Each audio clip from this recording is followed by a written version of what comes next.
নমস্কাৰ আপোনালোকক স্বাগতম জনাইছো নতুন এটা ভিডিঅলৈ 2024 লোকসভা নিৰ্বাচনৰ গুৱাহাটী আৰু যোৰহাট সমষ্টি অতি গুৰুত্বপূৰ্ণ সমষ্টি কংগ্ৰেছৰ যোৰহাট সমষ্টিৰ প্ৰতিদ্বন্দ্বী গৌৰৱ গগৈ আৰু গুৱাহাটীৰ প্ৰতিদ্বন্দ্বী মীৰা বৰঠাকুৰ আসলতে এই 2024 লোকসভা নিৰ্বাচনত গুৱাহাটীৰ পৰা মীৰা বৰঠাকুৰে জিকিবনে যদিহে জিকিব কিয় জিকিব এই সবিশেষ তথ্য আপোনালোকক দেখুৱাম নিশ্চয় মীৰা বৰঠাকুৰৰ লগত হোৱা এটি আইখাতকাৰত এনেদৰে বিস্ফোৰক মন্তব্য আগবঢ়াইছে বিৰোধীৰ বিৰুদ্ধে এই মন্তব্য আছে আপোনালোকক নিশ্চয় শুনাম কিয় এইদৰে মীৰা বৰঠাকুৰে গুৱাহাটী সমষ্টিক লৈ ইমান আশাবাদী বা কিয় এইদৰে বিস্ফোৰক মন্তব্য আগবঢ়াব লগা হ'ল আপোনালোকে এই ভিডিঅ'টো শেষলৈকে চালে সকলো কথা গম পাব চাওঁ আহক আমাৰ এই ভিডিঅ' আমাৰ মাজত উপস্থিত কংগ্ৰেছৰ গুৱাহাটী সমষ্টিৰ প্ৰাৰ্থী মীৰা বৰঠাকুৰ মীৰা বাইদেউ নমস্কাৰ নিৰ্বাচনৰ সময়ত আপোনাৰ যথেষ্ট ঘূৰা-ঘূৰি হ'ল ৰাতিপুৱা 5 বজাত মৰ্নিং ৱাকৰ পৰা আপুনি ধৰে আৰু ৰাতি 2-3টা বজাত আপুনি প্ৰচাৰ কাৰ্য সামৰে গুৱাহাটীৰ 14টা পাহাৰত খোজ কাঢ়ি আপোনাৰ চাগৈ আঁঠুৰ বিষ হৈ গৈছে নিৰ্বাচনৰ পাছত 17C ফৰ্ম সংগ্ৰহ এটা দায়িত্ব এইবিলাক কাম শেষ হ'ল 4 জুনলৈ মাত্ৰ কেইটামান দিন এজন লোকসভাৰ প্ৰাৰ্থী হিচাপে আপুনি আত্মবিশ্বাসী যে আপুনি জিকিব আপুনি কি অংকত জিকিব সব আত্মবিশ্বাসটো আপোনাৰ লাগিব যদি মোৰে কনফিডেন্স নাথাকে তেতিয়া মোৰ সন্মুখত থাকাবিলাকক মই কেনেকৈ কনফিডেন্স দিম গতিকে মোৰ এটা কনফিডেন্স আছে যে এইবাৰ ৰাইজে সঁচা অৰ্থত পৰিৱৰ্তন বিচাৰিছে আৰু ৰাইজে ভোট দিছে বুলি আৰু আশীৰ্বাদ দিছে বুলি মোৰ এটা মনে ধৰে য'ত মই গৈছোঁ আৰু এতিয়া নিৰ্বাচন হৈ যোৱাৰ পাছতো যিসকল ব্যক্তিয়ে মোক ফোন কৰিছে বা মোৰ ঘৰত গৈছে মই কেতিয়াও ভাবিব নোৱাৰোঁ যে এইসকল ব্যক্তিয়ে কংগ্ৰেছত মীৰা বৰঠাকুৰক ভোট দিব সুদূৰ ছিংগাপুৰৰ পৰা মানুহ আহিছে ভোট দিবৰ কাৰণে পৰহি মোক এজন মিজোৰামৰ পৰা ডক্টৰ তেওঁ ফোন কৰিছে যে আমাৰ পৰিয়ালৰ 5জন মানুহ আমি ফ্লাইটত গৈ আপোনাক ভোট দিছোঁ ডুবাইৰ পৰা আহিছে ভোট দিবৰ কাৰণে মই সেইকাৰণে আশাবাদী যে মানুহে আমাক এবাৰ আঁকোৱালি ল'ব আৰু সংসদত গৈ বলিষ্ঠভাৱে কথা ক'ব পাৰিম বুলি মানুহৰ মোৰ প্ৰতি এটা চাগে বিশ্বাস হৈছে গতিকে মই কনফিডেণ্ট যে এইবাৰ আমি জয়ী হ'ব পাৰিম আপোনালৈ মই শুভেচ্ছা জনালোঁ কিন্তু গোটেই নিৰ্বাচনটো মই খুব ওচৰৰ পৰা লক্ষ্য কৰিছোঁ আপোনাৰ লগতো মই গৈছোঁ ফল'দা লিডাৰ কাৰ্যসূচীত যিটো ধাৰণা হৈছে যে কংগ্ৰেছ দলৰ নেতৃত্বই যিটো নিষ্ঠাৰে নিৰ্বাচনটো খেলিব লাগিছিল সেই নিষ্ঠা তেওঁলোকে প্ৰদৰ্শন কৰিব নোৱাৰিলে তেওঁলোকে খুব কেজুৱেলি খেলিলে আপুনি কথাটো মানি লয়নে চাওক আমাৰ দলৰ যিগৰাকী সভাপতি মাননীয় ভূপেন বৰা ডাঙৰীয়া তেখেতে 14টা সমষ্টিত যাবলগীয়া হৈছে মোৰ তাতো এদিন আহিছে 5খন মিটিং তেখেতে কৰিছে গতিকে 14টা সমষ্টিত এজন মানুহ যাওঁতে তেখেতকো সময় লাগে তে সেই বিষয়ত মোৰ দৃষ্টিত কাম কৰিছে নেতৃত্বই কাম কৰিছে বা মই গুৱাহাটী লোকসভাৰ কথা যদি কয় মই আমাৰ যিসকল ব্লক আৰু মণ্ডল পৰ্যায় বুথৰলৈকে কৰ্মীসকলে আমাক সহায় কৰিছে গতিকে মই সেই কথাটো আপুনি কোৱা কথাটো মই নস্বাত কৰিছোঁ অসম জাতীয় পৰিষদ ৰাইজৰ দল আৰু বাকী প্ৰায় 23টা দল আপোনাৰ লগত আছিল এইবোৰৰ অস্তিত্ব আপুনি বিচাৰি পালেনে নিৰ্বাচন পালোঁ মোৰ মানে মই CPI CPML যিবিলাক আমাৰ বাকী দলবিলাক যিবিলাক আছে AJP ৰাইজৰ দল তেওঁলোকৰ যিটো ট্ৰিমেণ্ডাছ সঁহাৰি আজি যে মই যে কৈছোঁ যে আমি পাহাৰত ভোট পাম বুলি যে কনফিডেণ্ট মই প্ৰায় লাষ্ট 1 মাহ ৰাইজৰ দলৰ প্ৰায় 100জনীয়া গ্ৰুপ পাহাৰতে আছে পাহাৰতে তেওঁলোক আছে তাৰমানে এগৰাকী মহিলাক পাহাৰত গৈ টকা 5000 দিছিলে বিজেপিৰ ফালৰ পৰা তেওঁলোকে মোক ভিডিঅ'টো দি পঠাইছিলে যে বাইদেউ টকা 5000 দিছে লৈছোঁ কিন্তু ভোটটো আপোনাকে দিম সেইদিনাখন মোৰ প্ৰচণ্ড খং মহিলাগৰাকীৰ ওপৰত বোলো বাদ দিয়ক এইবিলাক সস্তীয়া কথা নক'ব পইচা লৈছে বিজেপিৰ পৰা আৰু ভোট দিব মোক কিন্তু ভোট দি অহা দিনাখন ভিডিঅ' মাৰি পেলাই তেওঁ ফটোটো পঠাই দিছে বাইদেউ ভোট আপোনাক দিছোঁ মানে পইচা লৈছে ভোটটো কিন্তু আমাক দিছে গতিকে ৰাইজৰ দলে পাহাৰত খুব সূক্ষ্মভাৱে কাম কৰিছে শিলহাকুৰ যিসকল মহিলা আমাৰ উলংগ প্ৰতিবাদ কৰিছিলে বা যিসকল মানে তাতে ভিক্টিম আছিলে তেওঁলোকে ট্ৰিমেণ্ডাছ ডে নাইট মোক সহায় কৰিছে 18টা পাহাৰৰ উন্নয়ন যিসকল উন্নয়ন কমিটিৰ লগত আজি 4 দিনৰ আগত মই বহিছিলোঁ তেওঁলোকক কৈছিলোঁ দাদা আমি জিকিম নে হাৰিম কৈছে আপুনি কি হাৰিম কথাটো ক'বলৈ আমি গোটেই পাহাৰৰ মানুহে দিনে নিশাই আপোনাৰ কাৰণে প্ৰচাৰ কৰিছোঁ কিয় হাৰিব আমাৰ ভোটখিনি পালে সিফালৰ পৰা যদি ভোট পায় আপুনি জয়ী হ'ব তেনে মানুহে মোৰ প্ৰতি কাম কৰিছে আৰু আপুনি যে কৈছে যে আপুনি কিয় কনফিডেণ্ট নিউ ভোটাৰ্ছ যিবিলাক আছে নিউ ভোটাৰ্ছে কিন্তু এবাৰ এটা পৰিৱৰ্তন বিচাৰিছে পৰিৱৰ্তনৰ স্বাৰ্থত আমাক ভোট দিছে বুলি মোৰ অনুমান হয় আৰু আমাৰ যিখিনি খিলঞ্জীয়া অসমীয়া মানুহ আমি কওঁ এই মানুহখিনি আজি নৰেন্দ্ৰ মোদী ডাঙৰীয়াৰ 14 চনত অহাৰ পৰা টাৰ্ণ লৈছিলে তেওঁলোকে কংগ্ৰেছৰ পৰা বিজেপিলৈ হয় এইবাৰ কিন্তু আপুনি যদি চাই দিছপুৰ পুৰণি যদি ইষ্ট গুৱাহাটী যিটো নিউ গুৱাহাটী দিছপুৰ নিউ গুৱাহাটীত আমি লিডিঙত থাকিম আমি খুব ভাল ভোট পাইছোঁ আমি ইয়াত ডিমৰীয়াটো আমাৰ ভাল ভোট পাইছোঁ আমি 3টা পঞ্চায়ত আমাৰ অলপ বেয়া হৈছে বাকীকেইটা পঞ্চায়ত আমাৰ ভাল হৈছে চেণ্ট্ৰেল গুৱাহাটী তাত অলপ আমাৰ বেয়া যাব জালুকবাৰী অলপ আমাৰ বেয়া যাব তাত আমাৰ 60-40 থাকিব বাকী জালুকবাৰীত আপুনি 40% আশা কৰিছে ডেফিনেটলি আমি পাম জালুকবাৰী হিমন্ত বিশ্ব শৰ্মাৰ নিজৰ সমষ্টি ন হিমন্ত বিশ্ব শৰ্মাৰ প্ৰতিও মানুহৰ মোহভংগ হৈছে মানুহে এটা কথা ক'ব বিচাৰিছে যে হিমন্ত বিশ্ব শৰ্মা কিছু মানুহে এনেকেও ভোট দিছে যে তেওঁ আমাৰ চিফ মিনিষ্টাৰ জালুকবাৰীৰ পৰা হৈছে চিফ মিনিষ্টাৰ হৈ থাকক কিন্তু এটা শিক্ষা তেওঁ পোৱা উচিত উদ্ভণ্ডালিটো বহুত বেছি হৈ গৈছে গুৰু গোসাঁই নমনা হৈছে গতিকে যাতে ভোটটো জালুকবাৰীৰ পৰা কংগ্ৰেছত যাওক তেওঁ যাতে অলপ এলাৰ্ট হয় সেইটো কাৰণে মেছেজ এটা দিবৰ কাৰণে এবাৰ ভোট দিছে আৰু বাকীকেইটা সমষ্টিৰ কথা কওক পলাশবাৰীত আপোনাৰ পুৰা 50-50 হ'ব হয় আমাৰ তাতকৈ বেছিও পাব পাৰোঁ পলাশবাৰীত 50-50 ভোট পাম আমি বাকি দুধনৈত আমাৰ ভাল হৈছে 60-40 হ'ব আমি 60% ভোট তাত পাম লিডিঙত থাকিম জনজাতীয় সমষ্টিত আপোনাৰ ৰাভা জনগোষ্ঠীৰ লোকে এবাৰ আমাৰ ট্ৰিমেণ্ডাছ ছাপোৰ্ট কৰিছে ৰাভা জনগোষ্ঠীৰ তেওঁলোকৰ টংকেশ্বৰ ৰাভাৰ যিটো গ্ৰুপ এই গ্ৰুপটোৰ যিটো বিশাল আপোনাৰ তেওঁলোকৰ অগাধ দুৰ্নীতি হৈছে তাত অতিষ্ঠ হৈছে ৰাভা কমিউনিটি ডেভেলপমেণ্টৰ নামত দুৰ্নীতিহে হৈছে ডেভেলপমেণ্ট একো হোৱা নাই শেহতীয়াকৈ আপোনাৰ তেওঁৰ যিটো শৰণীয়া মানে তেওঁ যিটো ৰাভা জনগোষ্ঠীৰ নহয় বুলি যিটো এটা মেছেজ ওলালে সিও এটা ইম্পেক্ট পৰিলে গতিকে ৰাভা ভোট পাইছোঁ বড়ো ভোট পাইছোঁ অসমীয়া ভোটখিনিতো আমি পাইছোঁৱে ৱেষ্ট গোৱালপাৰাত আমাৰ 60-40 থাকিব আমি লিডিঙত থাকিম তাত আমি 15-20 হাজাৰ হ'লেও ভোট ৱেষ্ট গোৱালপাৰাত আমি লিডিঙত থাকিম চমৰীয়া কথাটো ক'বই নালাগে তাত আমি 90% আমি লিড ল'ম বকু ছয়গাঁৱতো আমি 70-30 হ'ব তাতো আমি লিডিঙত থাকিম আমাৰ অলপ ডাউনত আহি যাব আপোনাৰ জালুকবাৰীটো আৰু চেণ্ট্ৰেল গুৱাহাটী আমাৰ ডাউনত আহিব ডিমৰীয়াৰ কেইটামান 3টা পঞ্চায়ত আমাৰ ডাউনত আহিব এইখিনি কিন্তু আমি মেকআপ কৰি ল'ব পাৰিম লোৱাৰ ভোট বাকীখিনি গতিকে মই কনফিডেণ্ট নেক টু নেক ফাইট হৈছে 30-40,000ত হ'লেও আমি ওলাই যাম আপুনি ক'লে যে পাহাৰত ৰাইজৰ দলৰ প্ৰায় 100জন কৰ্মী অহৰহ এই কাম কৰি আছে 16টা পাহাৰত সক্ৰিয় হৈ আছে 18টা পাহাৰত অতি গুৰুত্বপূৰ্ণ তথ্য নিৰ্বাচনৰ পৰিপ্ৰেক্ষিতত মীৰা বৰঠাকুৰ আপুনি এই কথাটো স্বীকাৰ কৰি লয়নে যে এইবাৰ লোকসভা নিৰ্বাচনটো কংগ্ৰেছ দলে সম্পূৰ্ণভাৱে ৰাইজৰ দল আৰু অসম জাতীয় পৰিষদৰ ওপৰত নিৰ্ভৰ কৰি খেলিলে মই কিন্তু গুৱাহাটীৰ কথা ক'ম কাৰণ মই যিহেতুকে কেণ্ডিডেট মই বাকী ক'তো সময় পোৱা নাই মোৰ একদম লক্ষ্য গুৱাহাটীত ৰাইজৰ দল আৰু অজাপে কিন্তু আমাক সহায় কৰিছে নো ডাউট তাত কোনো ডাউট উজনি অসমতো তেনেকৈ যোৰহাট আৰু ডিব্ৰুগড়ত কংগ্ৰেছ দলেতো জাতীয় পৰিষদ আৰু ৰাইজৰ দলৰ ওপৰতে নিৰ্ভৰ কৰিব লগা হ'ল মই সেইটো ক'ব নোৱাৰিম আপোনাৰ কাৰণ মই মানে সেইখিনি সময়ত মোৰ এনেকুৱা অৱস্থা হৈ গ'ল মই গুৱাহাটীক বাদ দি একো দেখা নাই সেইখিনি সময়ত একদম লক্ষ্য মোৰ গুৱাহাটী আৰু ৰাইজৰ দল অজাপ তাৰপিছত আপুনি হীৰেণ গোহাঁই ছাৰ অজিত ভূঞা ডাঙৰীয়া শান্তনু বৰঠাকুৰ আপোনাৰ পংকজ দা এতিয়া নাম এজনকৈ লৈ গ'লে দিগদাৰ হ'ব পৰেশ মালাকাৰ ডাঙৰীয়া তেওঁলোকে ইমান ট্ৰিমেণ্ডাছ আজি ইন্দ্ৰাণী দত্ত প্ৰফেচৰ মনোৰমা শৰ্মা অপূৰ্ব বৰুৱা ছাৰ মোৰ এদিন দুখ লাগিলে মই যেতিয়া মানে ধাৰাপুৰত এটা অফিচ অপেনিং কৰিব গৈছোঁ দেখিছোঁ যে ইন্দ্ৰাণী বাইদেৱে মানে সৰু টেম্পো এখনত উঠি মানে মীৰা বৰঠাকুৰক ভোট দিয়ক বুলি মানে প্ৰচাৰ কৰি আছে তাৰপিছত দেখিলোঁ যে অজিত দা আৰু পৰেশ মালাকাৰ ডাঙৰীয়া এই গাড়ীখনৰ পৰা নামি আহিছে মোৰ নিজৰে বেয়া লাগি গ'ল যে মই ইলেকশ্যন জিকিছোঁ একচুৱেলি এইসকল ব্যক্তিয়ে মীৰা বৰঠাকুৰক ভোট দিয়ক বুলি কস্মিন কালেও কংগ্ৰেছক ছাপোৰ্ট নকৰা এই মানুহসকলে কংগ্ৰেছৰ দিনত জেলত থকা মানুহসকল হীৰেণ গোহাঁই ছাৰে চানমাৰী ফিল্ডত যেতিয়া মোক মূৰত আশীৰ্বাদ দি পেলাই মোক কৈছে মীৰা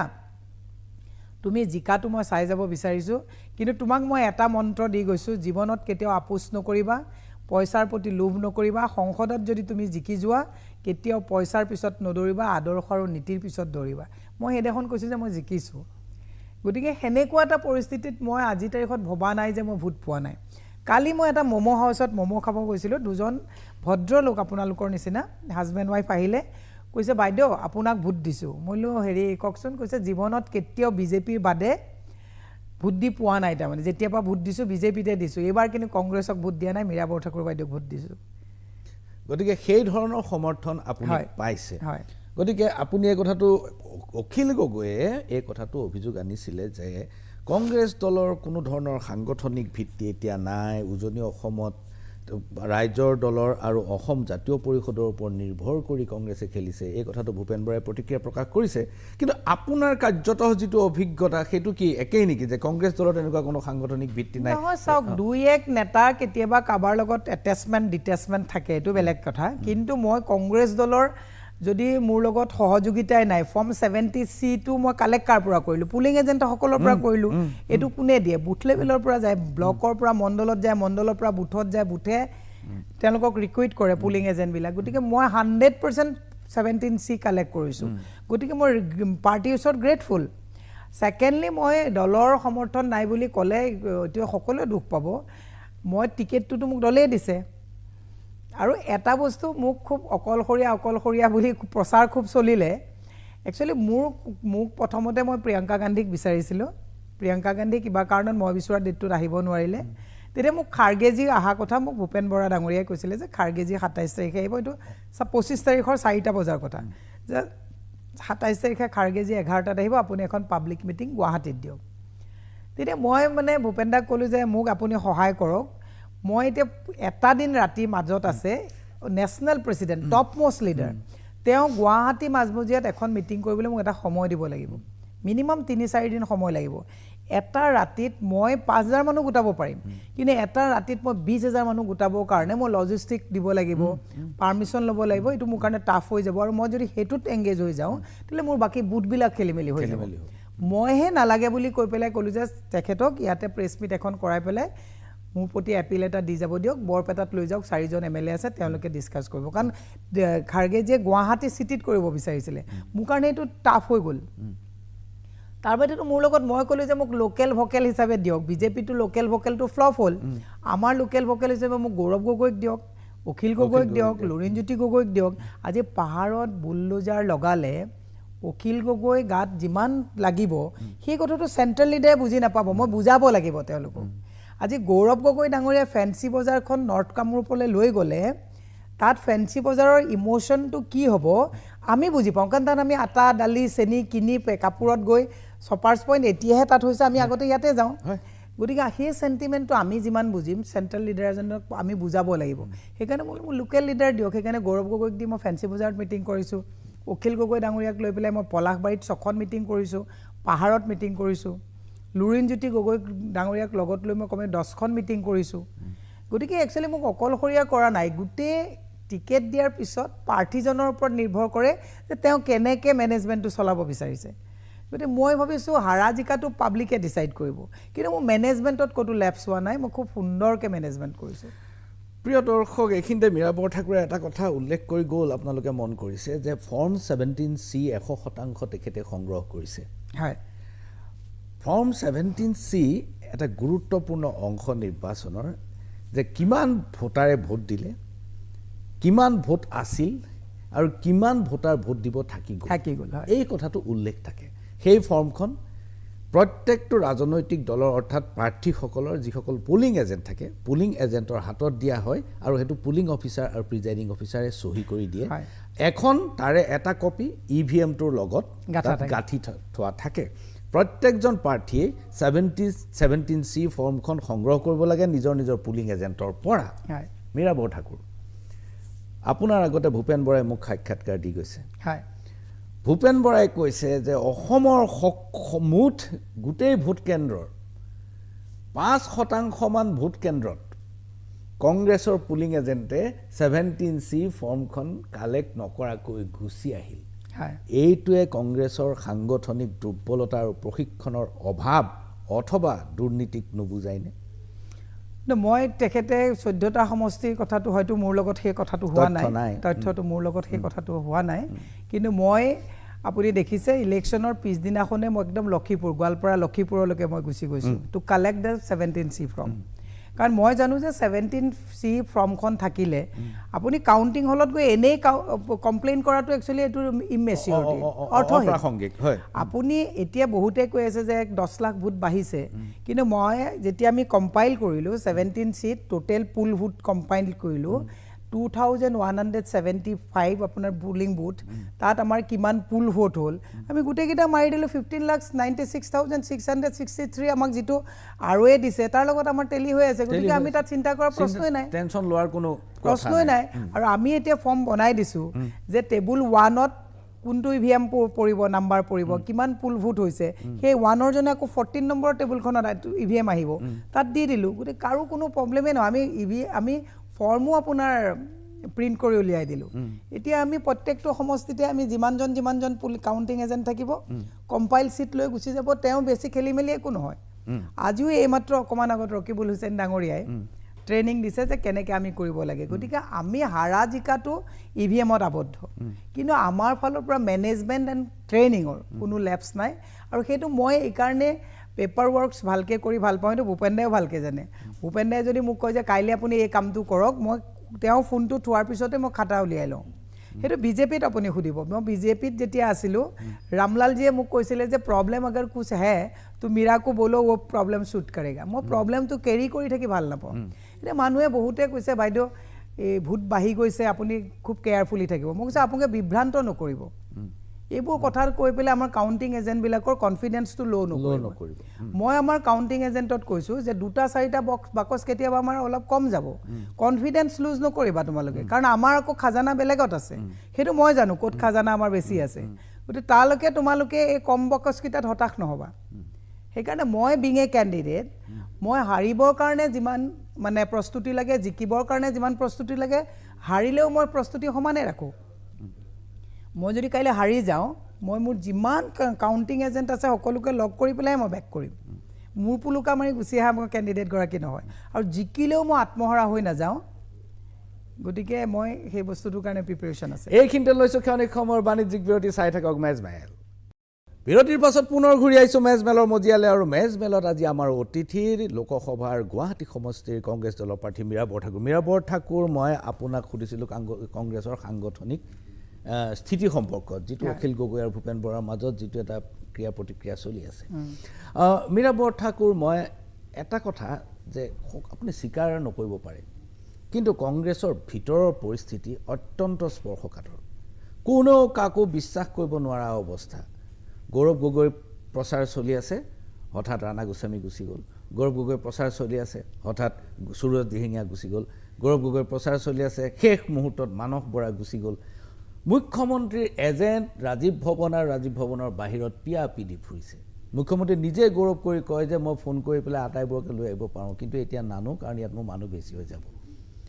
এনেকুৱা অৱস্থাত কংগ্ৰেছ দলৰ প্ৰাৰ্থী হিচাপে আপুনি কেনেকৈ সংগঠনটোৰ মাজত তিষ্ঠি থাকিব আৰু ভৱিষ্যতটো কি বুলি আপুনি ভাবে ভৱিষ্যত ভাল হ'ব মানুহে এটা চাইছে ধৰক এতিয়া মই বাকী ৰাণা গোস্বামীৰ কথা নকওঁ দিহিঙীয়াৰ কথা নকওঁ মানস বৰা ডাঙৰীয়াই মানে আগদিনাখনলৈকে গাড়ীত উঠি পিছদিনাখন যিটো গুচি গ'ল তেওঁৰ যেনেকুৱা কম্পালচনেই নাথাকক সেইটো এজন বন্ধুতৰ লগত এই যে অমিতাভ বচ্চন আৰু ধৰ্মেন্দ্ৰৰ এখন চিনেমা চাইছিলেনে ইয়ে দুস্তি কভি নেহি তোড়েংগে চলে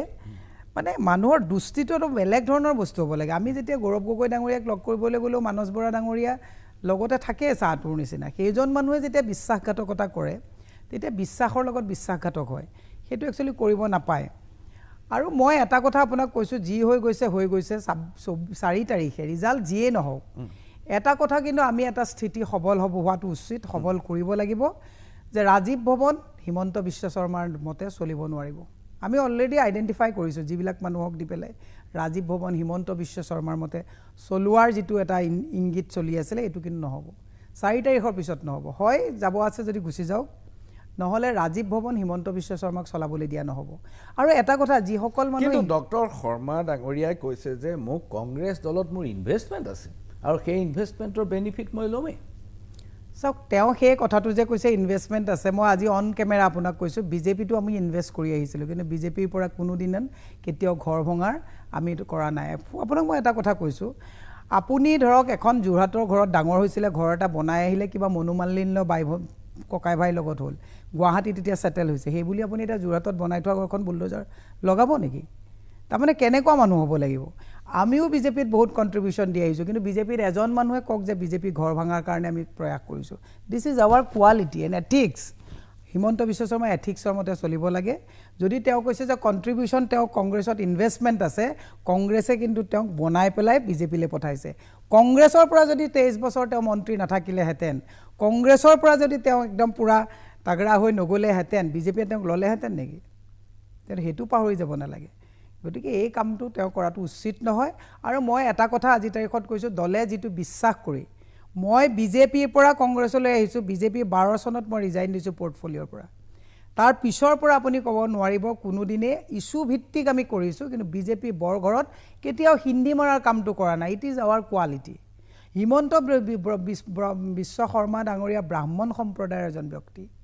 তেওঁ যদি সঁচাকৈ ব্ৰাহ্মণ্যতক যদি তেওঁ সন্মান কৰে তেওঁ এই হিন্দী খান্দা এই 2 নম্বৰী কামবিলাক কৰিব নালাগে যদি সঁচাকৈ ব্ৰহ্মজ্ঞানৰ কথা কয় তেওঁতো এইবিলাক বহুত গীতাৰ শ্লোকবিলাক দি থাকে নহয় টুইট কৰে কিবা কৰে শ্লোকবিলাক দি থাকে কৃষ্ণৰ বাণী গীতাৰ বাণী দি থাকে কৃষ্ণ আৰু গীতাৰ বাণী কৰা যদি সঁচাকৈ ব্ৰাহ্মত্যক যদি তেওঁ যদি বিশ্বাস কৰা এজন মানুহ হয় এই অপকৰ্মবিলাক নকৰে যিটো অপকৰ্ম আমি নাই কৰা বিজেপি এৰি আহিছোঁ খোল্লা এৰিছোঁ বিজেপি এৰি অহাৰ পিছত বিজেপিৰ ইছ্যু ভিত্তিক আমি সদায় কাম কৰিছোঁ কিন্তু বিজেপিৰ মানুহক ভাঙাৰ আমি পলিটিক্স কেতিয়াও কৰা নাই আৰু কংগ্ৰেছত থকা প্ৰত্যেকজন মানুহক কৈছোঁ যিকেইজন মানুহ এতিয়া হিমন্ত বিশ্ব শৰ্মাৰ ইচাৰাত চলে সেই মানুহসকলেও কিন্তু 4 তাৰিখৰ আগত এটা পণ লোৱাটো উচিত যদিহে হিমন্ত বিশ্ব শৰ্মাৰ ইচাৰাত চলিছে 4 তাৰিখৰ পিছত এই কথাটো পাহৰি যোৱাটো উচিত হ'ব আমি হাৰিলেও জিকিলেও কিন্তু ৰাজীৱ ভৱনত কিন্তু আমি হিমন্ত বিশ্ব শৰ্মাৰ ফৰ্মুলাত কাম কৰিবলৈ নিদিম মীৰা বৰঠাকুৰ আপুনি বহুত ক'লে হয় কিন্তু গুৱাহাটী সমষ্টিত আপুনি নিজে এটা হিচাপ কৰিব পাৰিবনে যে ৰাষ্ট্ৰীয় স্বয়ংসেৱক সংঘৰ সক্ৰিয়ভাৱে থকা আৰু ভাৰতীয় জনতা পাৰ্টিত সক্ৰিয়ভাৱে থকা বহুতে এইবাৰ আপোনাক ভোট দিছে বুলি এটা কথা ওলাইছে মোৰ বিশ্বাস মই এইবাৰ এজিপিৰ বহুত তৃণমূলৰ কৰ্মীয়ে মোক সহায় কৰিছে এজিপিৰ বিজেপিৰ বহুত তৃণমূলৰ নিষ্ঠাবান কৰ্মীয়ে মোক সহায় কৰিছে কিয়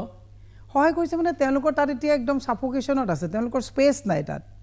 তেওঁলোকে নিজে আপোনাৰ ওচৰলৈ আহি কৈছেহি ফোনযোগে জনাইছে ধৰক মই সেইটো এথিক্সৰ ভিতৰত পৰে যে কোনে কৈছে ক'ব নালাগে কিন্তু আপোনাৰ লগত তেওঁলোকে মোক মানে উইচ কৰিছে আজিও মই আহি থাকোঁতে 4জন মানুহে মোক ফোন কৰিছে এজনৰ ফোনৰ পৰাই ফোন কৰিছে যে আপুনি জিকাটো মনে প্ৰাণে বিচাৰিছোঁ বাইদেউ সেই বিজেপি এতিয়া নাই আৰু বিজেপিটোত সিদিনা মই এটা অফিচত এজন বিজেপিৰ খুব ভাল মানে নেতা পৰ্যায়ৰ ব্যক্তি তেওঁ মোক কৈছে যে দুখ লাগে আপোনাক দেখিলে কেতিয়াও জীৱনত কংগ্ৰেছক ভোট দিয়া নাই কিন্তু আপোনাক কংগ্ৰেছ বুলি ভোট দিয়া নাই পুৰণা বিজেপি বুলিয়ে ভোট দিছোঁ কিন্তু আপোনাক ভোট দিছোঁ এইবাৰ RSSৰ এজন মানে খুব ভাল ব্যক্তি তেওঁ মোক সেইদিনাখন কৈছে আপুনি কিন্তু কাউণ্টিং এজেণ্টবিলাক ভালকৈ ৰাখিব দেই ইহঁতে কিন্তু 2 নম্বৰী কৰে বোলো দাদা আপুনি মই সেইজন মানুহে নহয় জানো বোলে হয় আপুনি যে কৈছে ইহঁতে 2 নম্বৰী কৰে আপুনি বিজেপিত নাই নেকি আজিকালি কৈছে নহয় মইতো বিজেপি নহয় ন মই RSSহে কৰোঁ দিছ ইজ দ্য চিটুৱেশ্যন এইবাৰ কংগ্ৰেছ দলৰ কেনেকুৱা হ'ব মই নাজানো ফলাফল কিন্তু আজমল যে নিশ্চিহ্ন হৈ যাব সেইটো কথা খাটাং হ'লেই ইতিমধ্যে আচ্ছা এই যে আজমল নিশ্চিহ্ন হৈ যোৱাটো আপুনি কেনেকৈ নিশ্চিত কৰিলে কাৰণ আপোনাৰ সমষ্টিটো কিন্তু মাইনৰিটি ভোটাৰ যথেষ্ট আছে 5.5 লাখ মুছলিম ভোটাৰ আছে মই যিমান দূৰ জানো গতিকে এই বস্তুটো আপোনালোকে কেনেকৈ নিশ্চিত কৰিলে যে আজমল এবাৰ ফিনিছ মই আপোনাক প্ৰথম কৈছোঁ শুনক ৰকিবুল হুছেইন ডাঙৰীয়াক আপুনি সুধিব এই প্ৰগ্ৰেমটোৰ পিছত আজি 2 বছৰৰ আগত এখন প্ৰেছ মিট কৰিছিলোঁ মই ধুবুৰীত মহিলা কংগ্ৰেছৰ মিটিঙত তেতিয়া মই কৈছিলোঁ যে আজমল ডাঙৰীয়াক যদি সঁচাকৈ প্ৰতিভূত কৰিবলগীয়া হয় পৰাজয় কৰিবলগীয়া হয় he is the only man Rakibul Hussain ডাঙৰীয়া বেলেগ কোনেও ইয়াত আজমল ডাঙৰীয়াক মানে পৰাভূত কৰিব নোৱাৰে সেইটো আজি 2 বছৰ আগৰ প্ৰেছ মিটত কৈছিলোঁ ৰাতিলৈ মোক ৰকিদাই কৈছে এই মীৰা কি জেং লগাই আহিলা তুমি এইবিলাক কথা কৈ আহিলা তাত এতিয়াতো চবেই বেয়া পাইছে তোমাক বোলো মোক বেয়া পোৱা কথাটো বেলেগ কিন্তু মই কেলকুলেশ্যন যিটো মেথমেটিক্সটো কৈ আহিছোঁ আজমল ডাঙৰীয়াক পৰাভূত যেতিয়ালৈকে কৰিব নোৱাৰিব তেতিয়ালৈকে বিজেপি উঠি থাকিব কংগ্ৰেছে কেতিয়াও গভৰ্ণমেণ্ট কৰিব নোৱাৰে সেই একেটা আপোনাক মই মোৰ পলিটিকেল কেলকুলেশ্যন কৈছোঁ সিদ্ধাৰ্থ ভট্টাচাৰ্য ডাঙৰীয়া যেতিয়া সভাপতি আছিলে মই সিদ্ধাৰ্থ ভট্টাচাৰ্য ডাঙৰীয়াক কৈছিলোঁ যে বিজেপিয়ে যদি গভৰ্ণমেণ্ট কৰিবলগীয়া হয় তেতিয়াহ'লে হিমন্ত বিশ্ব শৰ্মাক আনিব লাগিব